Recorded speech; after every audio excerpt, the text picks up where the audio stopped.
Waouh, qu'est-ce que c'est devenu ce festival, c'est incroyable, hein. Stéphane Strano, Quentin Raspail, vous l'avez fondé ce festival de la fiction télé il y a 20 ans. Oui, il y a 20 ans, c'était à Saint-Tropez la première, oui. Incroyable, On était hein.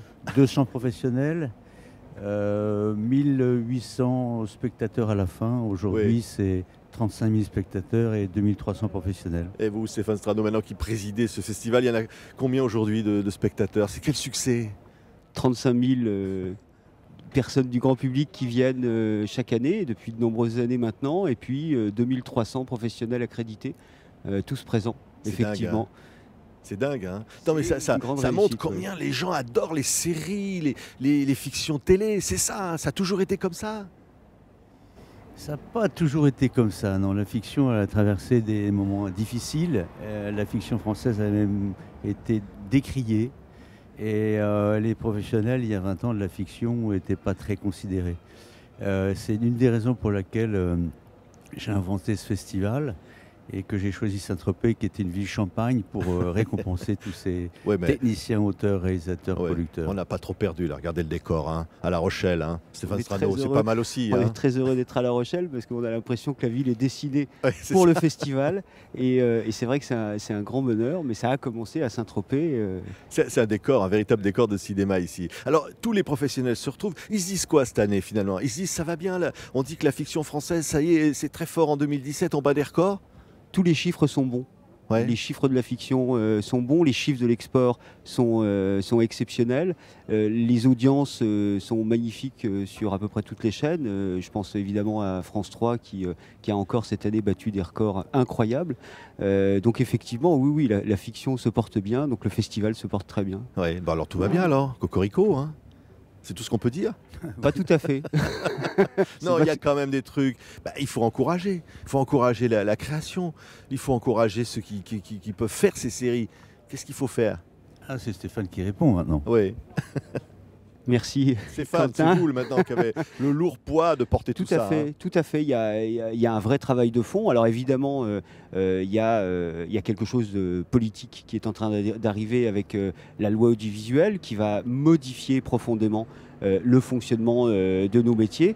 Donc c'est une attention particulière du festival, c'est le cœur du grand débat et l'accueil de notre ministre de la Culture vendredi matin pour discuter de cette loi audiovisuelle.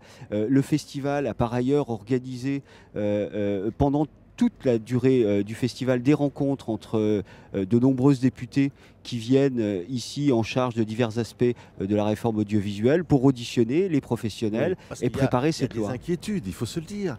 Absolument, Vraiment. absolument. Il y a toujours une inquiétude qui pèse sur la création. Ouais. Toujours. Ça, c'est la règle. Et la fonction du festival, c'est d'accompagner, de transmettre les informations et de rassembler les professionnels pour pouvoir dire ce que nous avons à Oui. dire pour protéger la création. Pour qu'on ait toujours des fictions diversifiées. Alors, le président du comité de sélection, on le connaît bien, c'est Yves Bigot, hein, le patron de TV5 Monde, qui préside ce comité de sélection. Il a dit dans une interview, il peut frapper par le manque de diversité de la création française. Vous pensez ça, vous aussi Moi, j'ai pas vu les films de la sélection. Je pense qu'effectivement, liberté, diversité, ça se rejoint. Et moi, je suis assez attaché aussi à la diversité des formats. Je pense qu'une télévision tout série serait dommageable pour la création, d'autant plus que, vous savez, on a des concurrents redoutables qui arrivent en Europe, qui sont là d'ailleurs depuis quelques années, qui vont disposer de dizaines de Oui. milliards d'euros, de C'est-à-dire, vous parlez dizaines de de milliards. Netflix, Les vous parlez de GAFA, tout ça. Netflix, Oui. Sony, tout ça. Mais ça, est-ce qu'on va pouvoir lutter contre ça? Ou est-ce qu'il faut lutter d'abord? Je crois qu'il faut lutter avec nos particularités, qui sont justement la diversité des formats et des contenus. Il ne faut pas essayer d'imiter les autres télévisions, c'est comme ça qu'on y arrivera, je pense. Ouais. Et puis Oui. j'ajouterais aussi quelque chose qu'on doit faire absolument aujourd'hui, c'est de libérer les diffuseurs d'un certain nombre de réglementations, tout en faisant en sorte que ça profite à la production de fiction, bien entendu. Oui. Mais libérer, il y a trop d'obligations réglementaires. Ils ne peuvent plus aujourd'hui vraiment lutter contre ces concurrents extrêmement puissants qui ne payent pas d'impôts et qui n'ont pas de règles administratives. Oui, oui. Alors, le même président du comité de sélection, il disait que les films, c'était un peu toujours la même chose, des histoires de famille, des crimes, un peu anxiogènes et tout ça. Est-ce qu'il faut finalement aller chercher chez nos amis québécois, belges, qui ont peut-être plus d'imagination, la francophonie, le monde, s'ouvrir? Mais c'est le travail du festival. Et quand Yves Bigot fait le constat strict que 80% de la production française envoyée au festival concerne du polar, il le dit, une fois que la chose est dite, le festival a cette force de pouvoir le faire entendre auprès des diffuseurs et de leur rappeler tout à fait sympathiquement, fraternellement, en leur disant 80% de la fiction concerne le polar. Est-ce qu'on peut travailler à la diversité? Est-ce qu'on peut ouvrir le champ pour pouvoir s'assurer une survie créative dans l'avenir? Oui, mais s'ouvrir, justement, je le disais, c'est la francophonie. La Vous francophonie, ouvrez la création, il y a des absolument. nouveaux ateliers de création francophones. Tout à Finalement, fait. c'est l'enjeu, il est peut-être au-delà des frontières. Il est au-delà des frontières et Quentin l'a su en son temps, puisqu'il y a Oui. 10 ans, il crée la sélection officielle européenne, qui était, alors dans un premier temps, c'était une ouverture au Aujourd'hui, monde. Quentin, c'est devenu incontournable.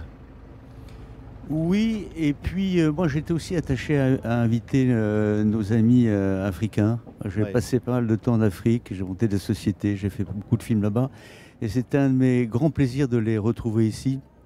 Et qu'est-ce que ça les a aidés? Qu'est-ce que Ouais. ça a aidé? Parce que vraiment, nous, on se plaint d'avoir des tout petits budgets, mais eux, c'est vraiment rikiki. Et ils font des Et choses ils arrivent extraordinaires. à s'en Il y sortir. a Donc ça, c'est River très très Hotel, bien que la ça série River évidemment Hotel, défendue par TV5 exactement. Monde qui est présentée ici, qui est extraordinaire. Il y a C'est- Oasis, Oui.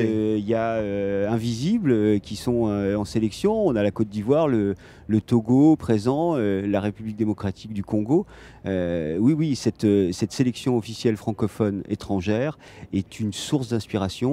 Mais bien plus encore, puisque elle peut aussi nous laisser imaginer ou mettre en œuvre des relations de coproduction sur un territoire qui est gigantesque et qui concerne tous les Oui, continents. en plus, c'est le plaisir du téléspectateur qui compte aussi. Et les gens adorent aujourd'hui les téléfilms, les séries. C'est devenu un genre incontournable, Quentin. Oui, c'est devenu incontournable, mais oui, ben, on peut se féliciter, c'est la fête, c'est la fête. Moi, j'ai un peu d'inquiétude parce que je trouve que le jeu financier est inégal. Moi, j'ai été très heureux hier d'apprendre que l'Europe avait voté majoritairement la loi de protection des auteurs et des journalistes qui écrivent des articles. Ça, c'est un grand pas. Si ça continue comme ça, on pourra lutter à armes égales. Sinon, attention quand même. Merci à tous les deux. TV5 Monde est très fier d'être partenaire donc, de ce 20e Festival de la fiction télé ici à La Rochelle. Merci à tous les deux. Merci beaucoup.